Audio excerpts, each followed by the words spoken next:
Kalos Tour is rapidly approaching, and there's a lot to prepare for, especially if you're going to be showing up to one of the in-person events. I wanted to share some of my learnings from previous events just to make sure that if you're new to one of these events, if you're going to one of these in-person events, you're going to be prepared for what's to come, because it is a long day. It is an 8-hour day. It goes from morning to evening. There is a lot to think about. You wanted to make sure you had a sort of checklist before you went into the throes of the Rose Bowl. So what can you do to prepare for the Los Angeles in-person event before the event actually goes down? Before the event, we want to recommend that you get parking now. If you plan on driving, you can prepay for parking, and this makes it much easier on arrival. We'll include the prepay link in the description just so you're not confused as to which link will get you parking into the Rose Bowl. You could also take public transportation or rideshare if you'd like. It does save on the stresses of getting in, getting out, because it is kind of a cluster fudge. Getting in there, getting parking, and then finally leaving when everyone's leaving can be a bit of a mess. And it does save money on parking. It is about $34 to reserve your parking space at the Rose Bowl. We will be parking there simply because we can store all of our stuff in our car: food, sunscreen, clothing, portable chargers, anything else you might need that'll help you throughout the day at the event. If you are able to take a vehicle there, if you're able to carpool there, your vehicle is a wonderful storage space for things like that. And speaking of food, we are bringing a cooler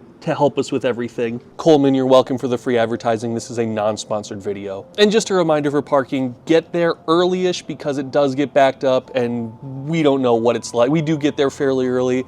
We don't know what it's like if you get there a little later, closer to the opening of the Rose Bowl. Speaking of that wonderful cooler, food. What kind of food should you bring? There is food that they do offer at the Rose Bowl. It does come in the form of food trucks. I'm sure they're all very good. They are probably a little pricey. However, I'm a huge fan of supporting small businesses, so by all means, if you want to get food at the Rose Bowl, it is very good. You can also buy stadium food there.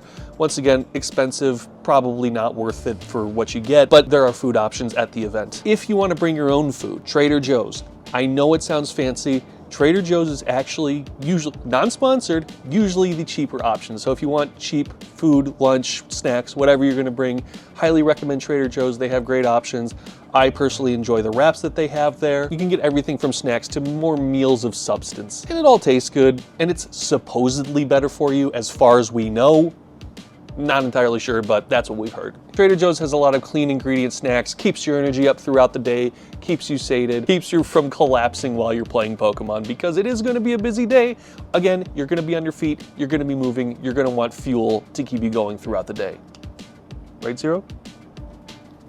And then my last store recommendation, Costco. If you do have a Costco membership, there are vending machines of water. Oh my God.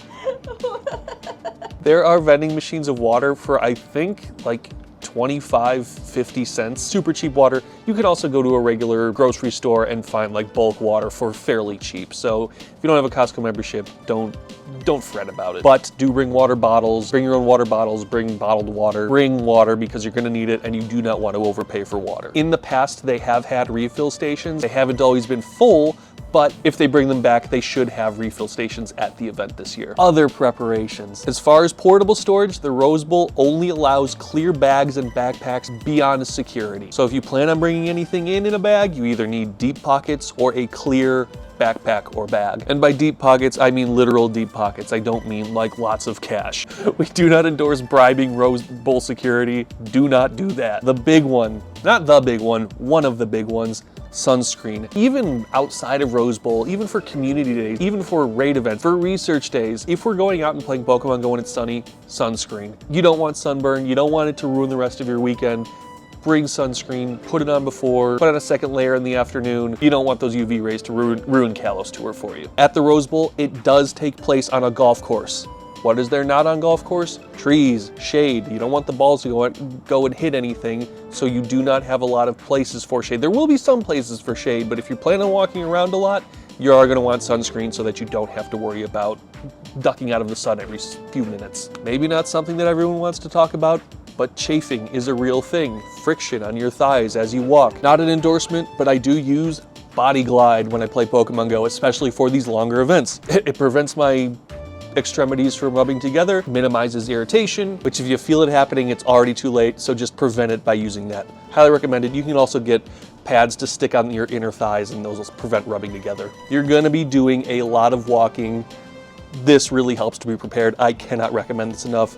I have gone for days without anything anti-friction, and it has been a nightmare. You're in Southern California. Is it going to be hot or is it going to be cold? Yes. In the mornings, it is going to be probably a little bit chillier. You're going to want to wear sweatpants. You're going to want to wear a sweatshirt. By 11 a.m., maybe sooner, you're going to wish you had worn shorts and a t-shirt. Bring everything. Bring it all. Bring everything to stay cool. You're going to want to shed those layers within an hour or two of the event starting. Prepare for everything. As I said, if you have a car, bring layers in your car and prepare to do a deck change. Preparing your Pokemon Go game proper. You're going to be catching everything at these events, so you'll want to clear plenty of space in advance. 100 free spaces would be great. 200 or above, phenomenal. If you have a stack of Pokemon from field research, as I often do, clear that out as well because you have 100 maximum spaces. And if you surpass that 100 maximum spaces, I don't know if it's a glitch or something, but your game will not allow you to claim any more field researches until that entire stack is cleared out. So make sure you clear your stack before the event starts. At the event, there will be some cool Pokestops that are event exclusive only. They'll only be there for a few days and then they'll disappear. Here are some examples from last year. We had a Darumaka, we had a Pidove, we had Thundurus, we had Tornadus, we had Cryogonal. We had Pokestop spins from the regions of the event. So here's the summer vacation spin. Here's one from the winter caverns of Go Tour Unova. So make sure your gifts are all cleared out because you are gonna get event exclusive spins and you are gonna wanna save those if you're a collector of those. And that's it. Probably not everything you need to know, but hopefully a good starter point checklist for everything. We'll be doing the citywide tour on Friday, February 20th, and we will be doing the Rose Bowl on Saturday, February 21st, and then back to citywide on Sunday the 22nd. If you're gonna be there on Saturday, say hello, and with that, we will see you in the next one. Good luck at Kalos Tour!